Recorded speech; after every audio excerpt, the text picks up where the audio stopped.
Hello बच्चों, welcome to YouTube channel.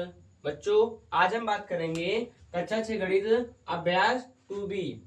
बच्चों को पहला सवाल है, संख्या रेखा पर अंकित योग तत्वों को लिखिए। अब बच्चों चलिए शुरू करते हैं। बच्चों यहाँ पर हम जीरो को नहीं लेंगे, यहाँ से लेंगे 1 2 3 4।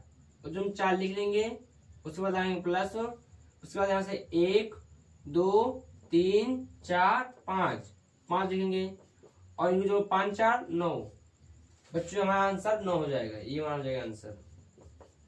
बच्चों ये प्रक्रिया हम यहाँ करेंगे, जीरो को छोड़ देंगे, गिनेंगे 1 2 3 4 5 5 आया 5 लिख देंगे, लगाएंगे प्लस, उसके बाद फिर 1 2 3 4 4 आया 5 4 9, ये हमारा आंसर हो जाएगा।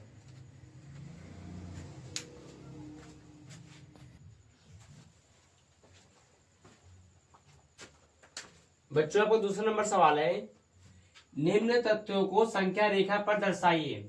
बच्चों सबसे पहले इसलिए हम एक संख्या रेखा बनाएंगे। बच्चों लिखेंगे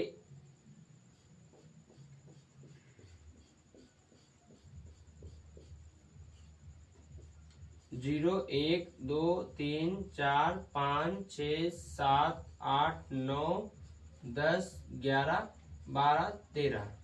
ठीक है बच्चों, अब इसके बाद बोलिए 5, जीरो को छोड़ देंगे, 1 2 3 4 5। बच्चों यहाँ से उठाएंगे हम 5 पे। अब बच्चों का कह रहा है 4, 1 2 3 4। अब बच्चों इसको हम ऐसे करके ऐसे कर देंगे। बच्चों ये हमारा आंसर हो गया। आपका दूसरा सवाल है, 0 + 5 को संख्या रेखा पर दर्शाना है। चलिए जो लैंग्वेज से सबसे पहले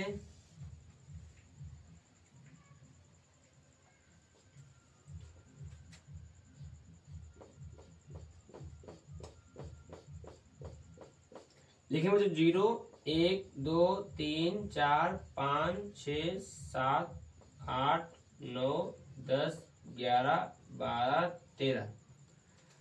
अब बच्चों को 0 को दर्शाना है, 0 + 5। बच्चों में से उठाएंगे और ऐसे मिला देंगे और इसको हम यहां से इस प्रकार मिला देंगे। बच्चों ये हमारा आंसर हो जाएगा। नंबर 3 सवाल है हमारा, 2 + 3 + 4 को हमको संख्या रेखा पर दर्शाना है। इसके लिए संख्या रेखा बनाएंगे।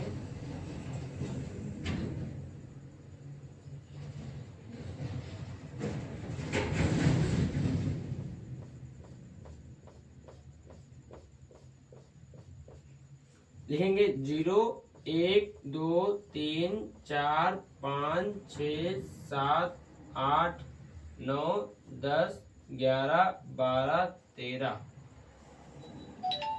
अब बच्चों को दिया, पहले दे रखा है 2, तो बच्चों में यहां से उठाएंगे 2 पीछे कर देंगे। उसके बाद 3, 1 2 3।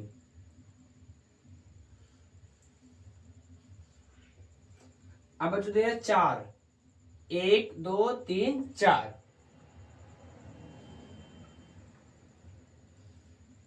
बच्चों इसको करने के बाद इसको हम यहां से उठाएंगे और इसको ऐसे मिला देंगे।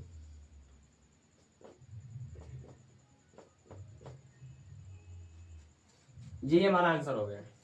बच्चों आपका तीसरा नंबर सवाल है, निम्न कथनों में रिक्त स्थानों की पूर्ति कीजिए।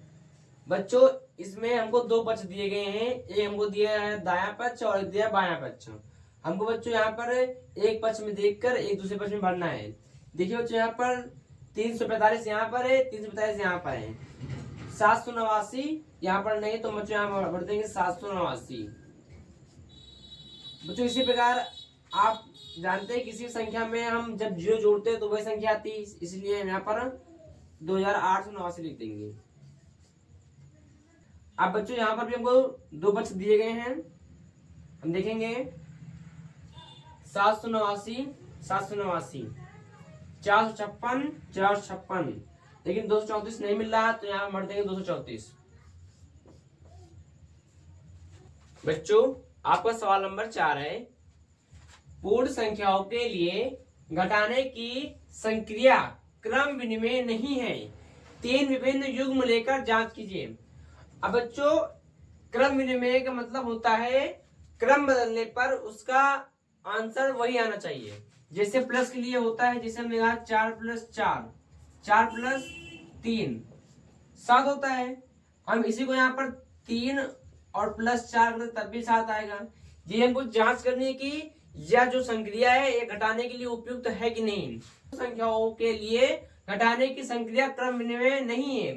इसने पहले कह दिया कि जो ये संक्रिया है यह क्रम विनिमय नहीं है, ये हमको बस सिद्ध करना है। बच्चों हम जैसे यहाँ पर 5 में से 2 घटाएंगे तो बचेगा 3। अब यहाँ पर क्रम बदलते हैं, 2 को यहाँ लिखेंगे -5 करेंगे।